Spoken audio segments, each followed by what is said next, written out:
That's Nick. And that's Joseph. And today we're here to talk about Longlegs, the fourth film directed by Osgood Perkins, which premiered at the 2024 Beyond Festival. Neon is releasing it at long last, it seems, on July 12th, 2024. We received so many messages and comments about this damn movie.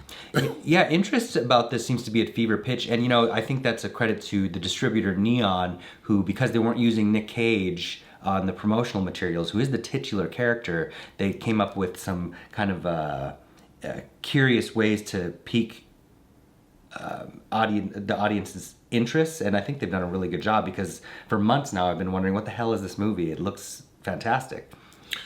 Well, and on the poster art, there's a quote. Okay, this is why these journalists and critics need to stop using hyperbolic language and get back to what words really mean, because calling this the scariest film of the decade, what decade? It's 2024, from Flickering Myth.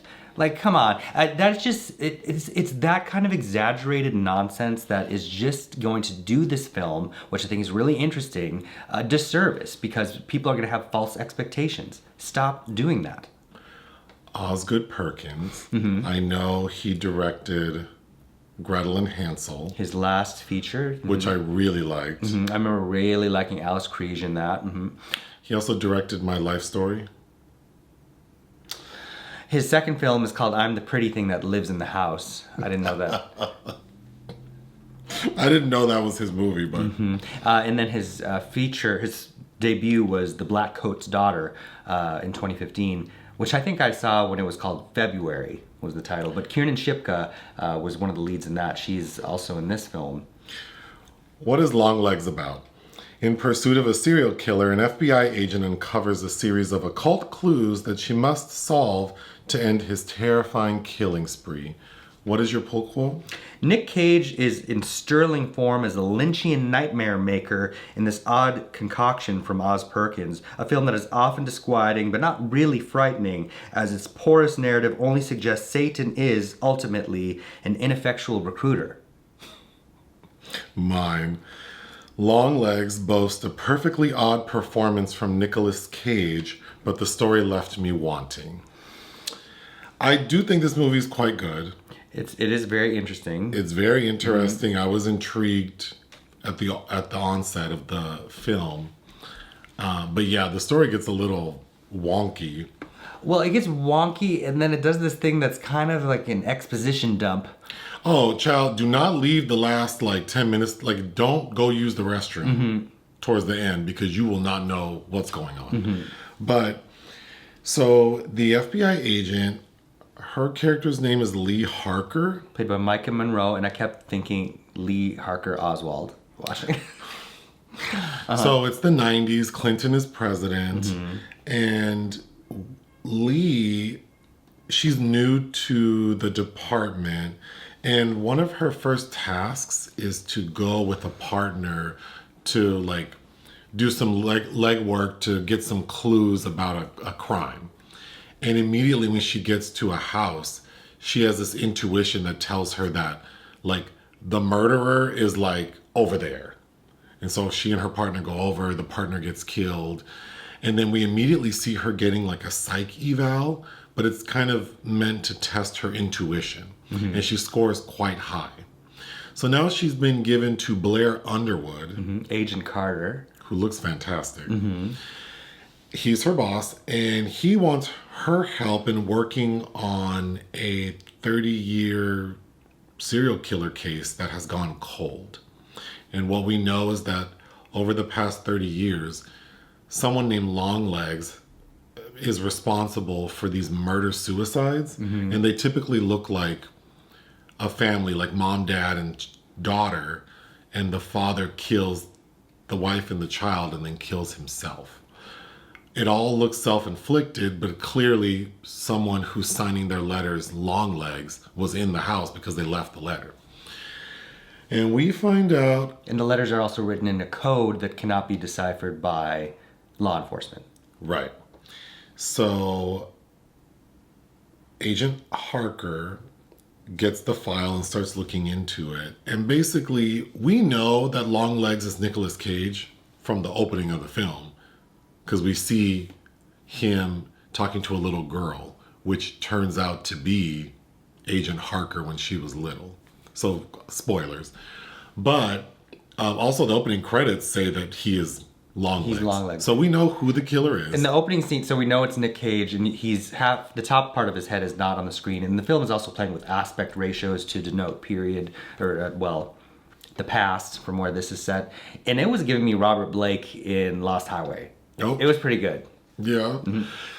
So he's captured through a circuitous route, but they do end up capturing Longlegs because Agent Harker had an experience with him, which was the opening of the film. She just didn't remember. Her mother is played by Alicia Witt, who you know from Sybil. Yep. And she's a kooky one. She was giving me Carrie's mom. Piper Laurie. Yeah. Mm-hmm. That character. Because she kind of lives. She's an eccentric She's a recluse, a hoarder, and she's ultra religious. Mm-hmm. But it is determined that Longlegs was probably not acting alone. Agent Harker is also able to decipher his code. And then we learn that he left a doll. And basically what it all boils down to is Longlegs, Nicolas Cage, is the devil. And he is killing these families in a particular order. That this part drove me crazy, which we can get into, but the dates are arranged in a way that looks like a pentagon. A pentagram. A pentagram, sorry. Mm-hmm. And not the pentagon. And then he's using these dolls. They're replicas of the little girls in these families. And inside of the dolls' heads are these hollow stainless steel like orbs. It's kind of like what the tall man is using in the Phantasm films, is what that looks like. And within that ball is like the essence of the devil. So these dolls are being delivered to these families' homes and then immediately possessing the family, which is what's forcing the father to kill the family and themselves. And what's significant about the little girls is all of their birthdays are on the 14th of the month. So Harker is able to determine that the pentagram is almost complete, but there's one more killing. But they also determine that he must have an accomplice. And it's at the halfway point that Longlegs kills himself because he's in police custody. Mm-hmm. So we know he's out of the picture, but we still think there's one more person who has to be killed, and we assume that he's working with an accomplice. Guess who his accomplice is? Agent Harker's mother, Sybil's daughter. Mm-hmm. And then the final 10 minutes is when we get this major exposition dump where basically the mother explains that... The mother is explaining to her daughter in the 70s as a little girl. It's a really weird scene because, it's like a flashback of her explaining, but her memory was erased. That opening scene where we see a younger Longlegs approaching a little girl, that was Lee Harker. The mother confronted him, and then he basically exposed himself and said he was going to kill her and her daughter. But she begged and pleaded, and he said, okay, you can be my minion in exchange for your daughter's life. So all of these years, it's been the mother dressed as a nun, a representative of the church, arriving at these families' houses with a doll in tow, saying, you won a contest. And the letter. And yeah. While Longlegs lives in the basement making the porcelain dolls. Mm-hmm. The end. Mm-hmm. The mother gets killed because the final scene is the final girl who needs to be killed. And guess who that girl is? Blair Underwood's daughter. What are the odds that... It's a little too fortuitous. It is, because Longlegs tells Agent Harker, when we found out that you were joining the law enforcement, we thought that was funny. So clearly it wasn't his plan for her to join the FBI. Mm-hmm. So then, it's what are the odds that it turns out that her future boss is going to be the final girl? But anyway... Lee Harker's mom shows up to Blair Underwood's house with a doll, and it possesses him. So he kills his wife, And then he's about to kill his daughter when Agent Harker kills him. And then Agent Harker's mom. She commits matricide, yes. So she has to kill her mom. The end.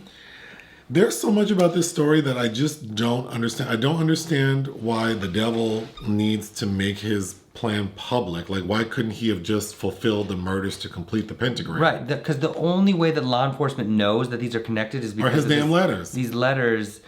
Okay, so that means you want to be discovered eventually, but why? Speaking of that, the film is broken up into 3 parts. Part 1 is his letters. Part 2 is all of your things. And part 3 is birthday girls. So his letters refers to the coded letters. All of your things is that Blair Underwood is telling Harker, you know, this case was cold for decades, and then your ass shows up and now it's hot like lava. So what are you not telling me? Well, I don't know. He's like, well, you don't have to tell me shit because I looked through your file and your mom filed a police report back in 1970, whatever, like a day before your birthday, which is the 14th, that there was some strange man trying to get at you. So you need to take your ass to your mom's house and have her describe who that man is. So when she gets to her mom's house and asks her, the mom gets all weird and says that... The mom plays stupid, but she's also like, I don't throw anything away. And I kept all of your things in the room. And as an almost 9-year-old, Lee Harker took a Polaroid of Longlegs, which also does. So you wanted her to I don't know. Right, I'm confused why like the mom, because the mom saw the daughter take the Polaroid, and I think actually grabs it and gives it to her. So it's like, yeah, why would you keep this? Because you wanted her to know. Confused by that. And then part 3, birthday girls, refers to not only Harker but Blair Underwood's daughter. They both have birthdays on the 14th. I was disappointed that, you know, a big deal is made of Harker. Not a big deal because it's not really explained. Because the way she figures out the pentagram is that she's writing out the dates like for every month left to right. And then she circles the dates that people were killed. And that's how she gets the pentagram shape. And it bothered me that it wasn't explained like how she knew to arrange it that way. Because we don't write calendars like that. True, yeah. And then not only does she write it that way, but then she folds it so it looks like a half triangle. It gets glossed over, just like her intuition / psychic abilities, which make this seem like a vintage Stephen King tale at first. Yes. Because initially I thought it was going to be like much more, that her intuition would play a much bigger part. But really, it just seems like she was being influenced by the devil. There's too much that seems kind of fortuitous about it. And also, I think Maika Monroe's performance is fine. To me, she's styled just like Holly Hunter and Copycat. But I think Silence of the Lambs will be a point of comparison for this film, as well as you had brought up Sinister after we watched it. I just don't have any kind of emotional investment in her character. And if anything, I'm doubting her abilities almost from the start. Oh, I wrote down, I don't know how this lady made it into the FBI. She seems so anxious and fragile. She's like a little chihuahua shaking all the time. She can't even make eye contact. I don't know how she passed any... Also, when there are a few moments where she has to sort of act like in self-defense. She's never fighting, but like she has to like chase someone down a bit or go outside to look at something. She seems like she can barely do that. So I don't know how she's an FBI agent. I feel like I didn't mind this lady, like the actor. You've seen her in several things. But I just think this portrayal just seems too fragile. Like The Guest and Greta opposite Isabelle Huppert. Oh. But lastly, the thing about the story that bothered me the most is that completing the pentagram, what does that do? Like if he would have killed, well, first of all, the devil kills himself, but just his like earthly body, I guess. But so Nicolas Cage is gone, Longlegs, like an hour in. But if they would have killed the final girl to complete the cycle, what would that have done? I don't know. So Nicolas Cage is very fun in this, and he's giving me, if Carol Baker ever got to play Baby Jane in her later years. Oh, I wrote down, he looks like if you mixed the Saw mask with this actress named Rebecca Cochin, who's from those Eating Out movies. mixed with any 60-year-old blonde white lady in Beverly Hills who hasn't had her hair and makeup done yet. Sure. Yes. He looks spectacularly crazy. He's on a spectrum that satisfies all of those descriptors. But the thing is, we're in Oregon, right? We're in the 90s Pacific Northwest. We see death certificates from Oregon, yeah. He looks so alarming. Yes. That how did no one in the community, report him? Law enforcement is not checking him out for anything. Because he goes to a hardware store, I believe, and there's a young lady working, like a teenager, and Longlegs is being weird with her. And she goes, "Dad, that creepy face guy's in here again." So like you said, it seems unbelievable that no one ever checked him out. But after that scene, when he gets in the car and he screams, Nicolas Cage is so good at being a weirdo. You know he loves doing shit like that. Well, while I'm thinking about that scene, because there's music playing, the opening of the film starts with like a quote from a song. By T-Rex, yeah, Bang the Gong, Get It On, which is a great song. I always assumed that was about sex, the lyrics of that song. Okay. But what the famous part of that quote is, "You're my dirty sweet girl. You're dirty and sweet, be my girl," whatever. Something like that. And that, of course, is the closing song of the film. But I'm not sure exactly how that fits in there, because I always thought that song was very ambiguous about being about sex. Kind of like, is it Pass the Dutchie song is about drugs? Because they had to change the lyrics enough so it wasn't so obvious that people would get it. I only have one other note, and it's that we find out that there was one victim who wasn't, like one intended victim who didn't die, a young girl. And the FBI is assuming that she saw Longlegs. This is before Agent Harker realizes that she has met him before. So they go to this lady who's now an adult. Played by Kiernan, Shipka. I think her name is Carrie Camera. And she's now in a psychiatric hospital. But when they get to the psychiatric hospital, I thought a funny scene is, I'm assuming it was the psychiatrist, is this overly gay man. He's in like a lavender suit. He reminded me of the director in Fly Me to the Moon. Oh, opening the same day. Mm-hmm. But I thought that was an interesting scene because it's such a contrast to what's happening in the movie. Well, Maika Monroe asked, did you check the ID of because this visitor arrives and suddenly this catatonic young woman is awoken from her trance-like state, and she's like, did you get the ID of who visited him? He's like, that sounds like a good idea, but no, we don't do that. The 90s. But it's with Agent Harker decoding all of the letters, because then so Blair Underwood says, for all these years we've been collecting these letters and we couldn't decode them. But then a pretty creepy scene is that one day someone shows up to Agent Harker's house and they leave a letter. Mm-hmm. But in her letter, which is also signed Longlegs, they provide her with some of a legend, mm-hmm. part of a legend on how to decode it.